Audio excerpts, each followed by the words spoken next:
Hello दोस्तों, कैसे हो? आपका स्वागत है त्रिपान स्टडी सेंटर में। आज जो हम करने जा रहे हैं एमए सोशोलॉजी।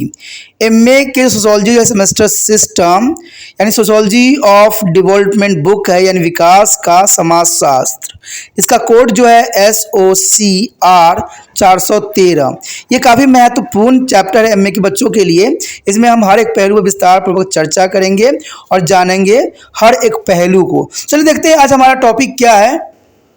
आगे जो हमारे समक्ष आया है भारतीय आर्थिक प्रणाली, काफ़ी महत्वपूर्ण है। भारतीय आर्थिक प्रणाली कहते हैं भारत में आज़ादी के बाद जो है आर्थिक प्रणाली काफ़ी महत्वपूर्ण थी।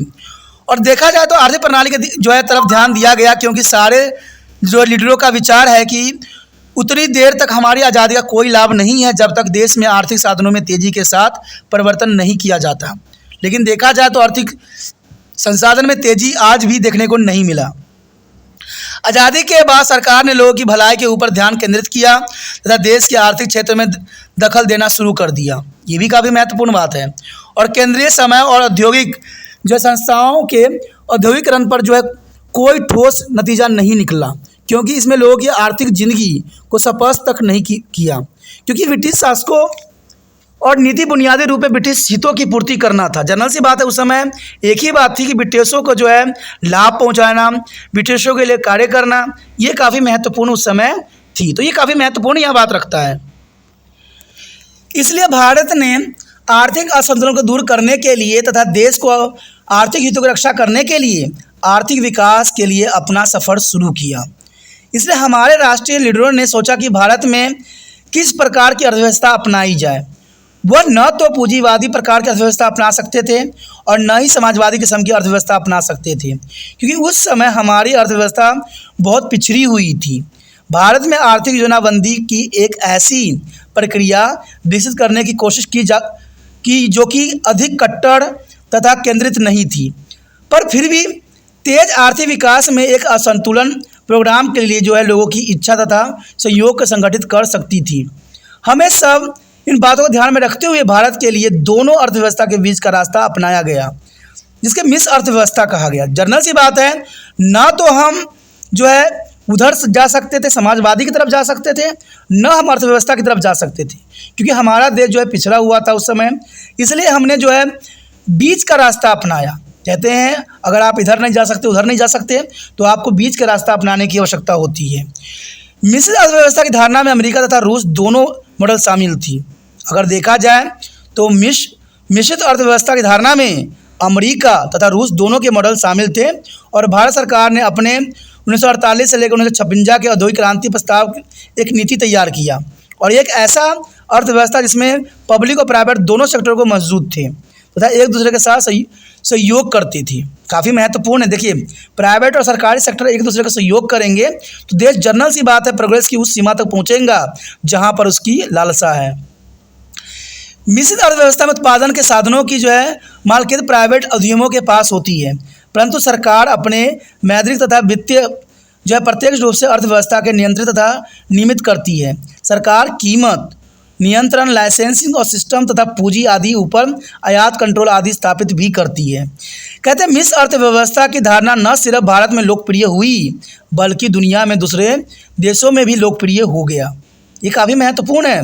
मिश्र अर्थव्यवस्था की धारणा भारत में लोकप्रिय तो हुई प्लस दूसरी देशों में भी ये काफ़ी लोकप्रिय हो गया, क्योंकि इसकी व्यवस्था काफ़ी उत्तम किस्म की थी। इसलिए हम कह सकते हैं कि मिश्रित अर्थव्यवस्था का अर्थव्यवस्था होती है, यानी देखा जाए तो मिश्रित अर्थव्यवस्था वह अर्थव्यवस्था होती है जिसमें उत्पादन के कुछ ढांचों यानी ढंगों पर प्राइवेट मालकियता होती है। देखिए, प्राइवेट सेक्टर से जुड़ने के कारण जो है इसका रंग रूप ही चेंज हो जाता है, और कुछ ढंगों पर सरकार की होती है। इसमें अमेरिका तथा रूस दोनों अर्थव्यवस्था के कुछ लक्षण अपनाए जाते हैं, यानी अमेरिका के भी हम अपनाते हैं और रूस के भी हम अपनाते हैं।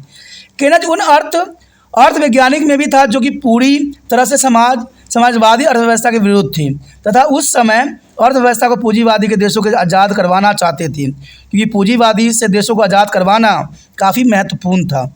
इसलिए केनेथ एक ऐसी आर्थिक प्रणाली के हक में थे जो पूंजीवादी तथा समाजवादी दोनों की तरह अर्थव्यवस्था की बुराइयों से मुक्त हो।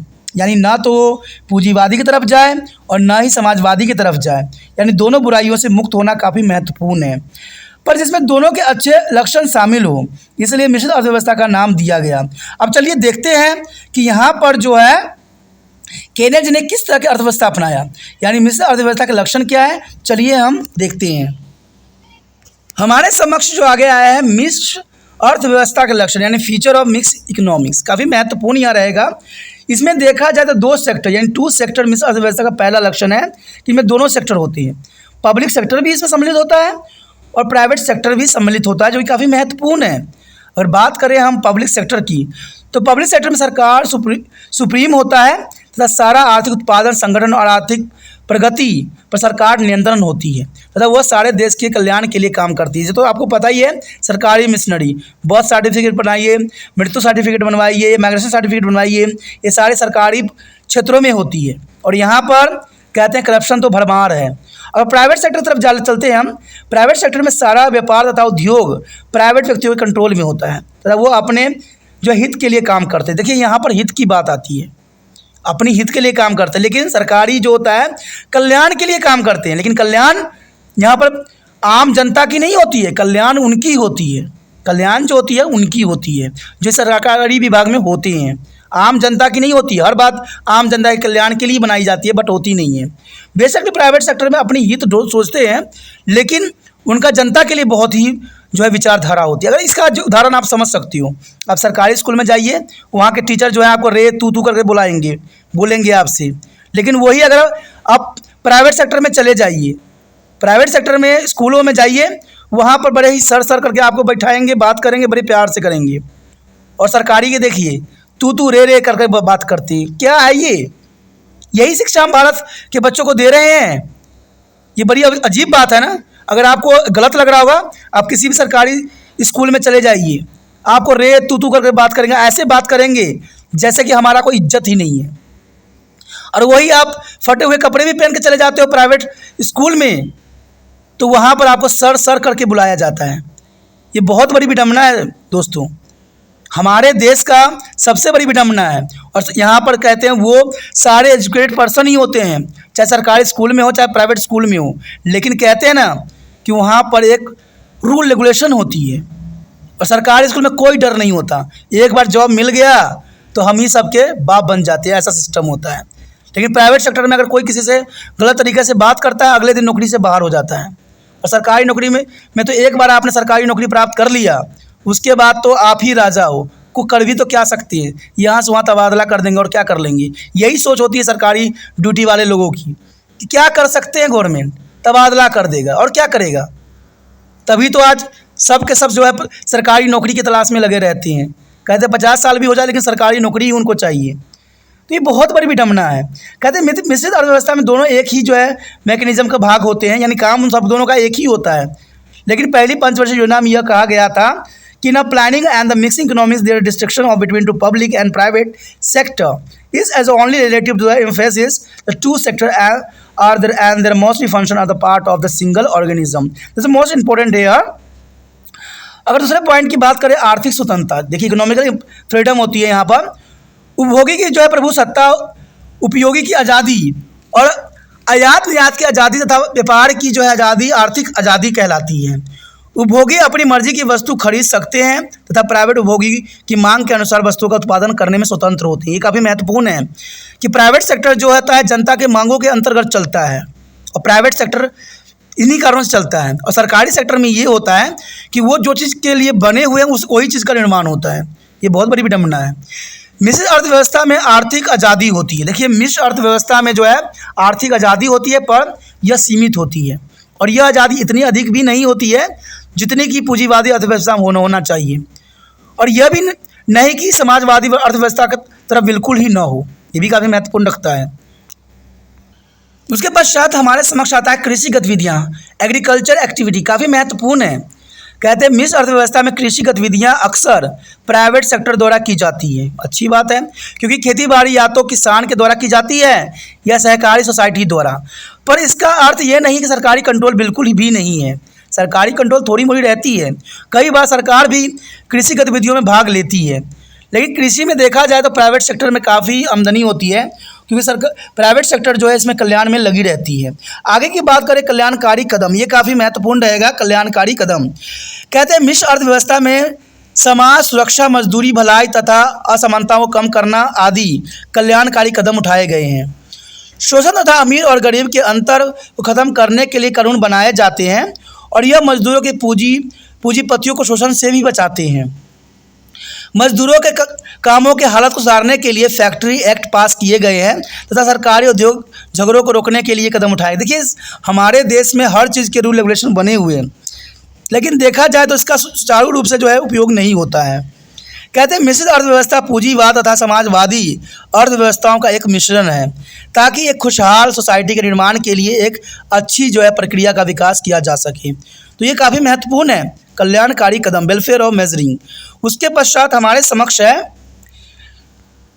कीमत तथा सरकारी निर्देश के रोल, काफ़ी महत्वपूर्ण है। यानी role of price of system of government directive, this most important है। यानी देखा जाए तो कीमत, सिस्टम, सरकारी निर्देश के रोल। मिश्र अर्थव्यवस्था की एक अन्य विशेषता यह है कि यह कीमत सिस्टम सरकारी निर्देशों पब्लिक सेक्टर के द्वारा चलाई जाती है। उत्पादन कीमतों तथा निवेश आदि के साथ संबंधित आर्थिक फैसले सरकार द्वारा किए जाते हैं, पर प्राइवेट सेक्टर में उद्योग में निवेश, उत्पादन आदि जो फैसले होते हैं उद्योगपतियों द्वारा अधिक से अधिक लाभ कमाने के उद्देश्य के साथ किए जाते हैं। और यह स्पष्ट है कि मिश्रित अर्थव्यवस्था में उत्पादन साधनों की उपलब्धता आंशिक तौर पर कीमत सिस्टम तथा आंशिक तौर पर सरकारी निर्देशों के द्वारा ही निर्धारित होती है। तो काफ़ी महत्वपूर्ण है। अगर अगली पॉइंट की बात करें, प्राइवेट सेक्टर ऊपर सरकारी रेगुलेशन तथा कंट्रोल। देखिए प्राइवेट सेक्टर पर ऊपरी सरकारी रेगुलेशन, रोल रेगुलेशन होती है, यानी government regulation and control over private sector. कहते हैं एक मिश्रित अर्थव्यवस्था में सरकार प्राइवेट सेक्टर के ऊपर प्रभाव रखती है। सरकार जो है प्रभाव रखती है। देखिए सरकार जो है प्राइवेट सेक्टरों पर प्रभाव रखती है, लेकिन सरकार जो है सरकारी सेक्टरों पर प्रभाव नहीं रखती है। ये बहुत बड़ी इंपॉर्टेंट बात है। यहाँ पर कहते हैं रेगुलेशन करने के लिए आवश्यक कदम उठाती है, ताकि सिर्फ प्राइवेट उद्योगपतियों को हितों के काम करने की जगह राष्ट्र के उद्योग में काम कर सकें। ये बात बड़ी ही यहाँ पर विचित्र है। इस उद्देश्य के लिए लाइसेंसिंग सिस्टम लागू किया जाता है और सरकार उचित मौद्रिक तथा वित्तीय नीति द्वारा प्राइवेट सेक्टर को रेगुलेशन और कंट्रोल करती है।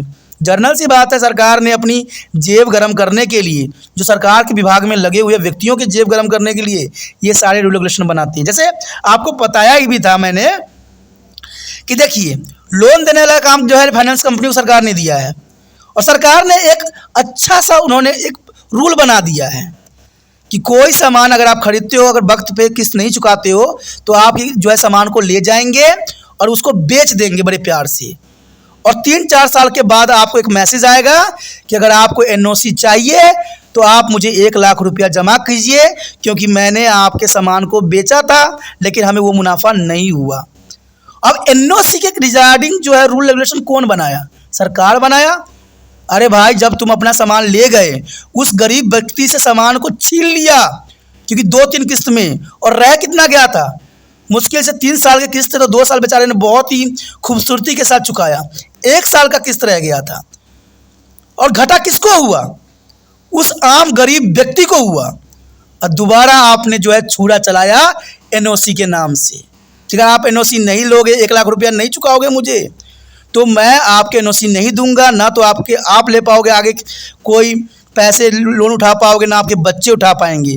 अगर आपने नहीं चुकाया तो हम कानून के दरवाजा खटखटाएंगे, क्योंकि हमने आपसे जो है 50 पन्नों का जो है एक फाइल पे साइन करवाया हुआ है। तो हो गया ना सारी बातें। सरकार सिर्फ कंपनियों को फ़ायदा पहुंचाती है, आम व्यक्तियों को कभी नहीं पहुंचाती है। ये बात आपको समझ होनी चाहिए।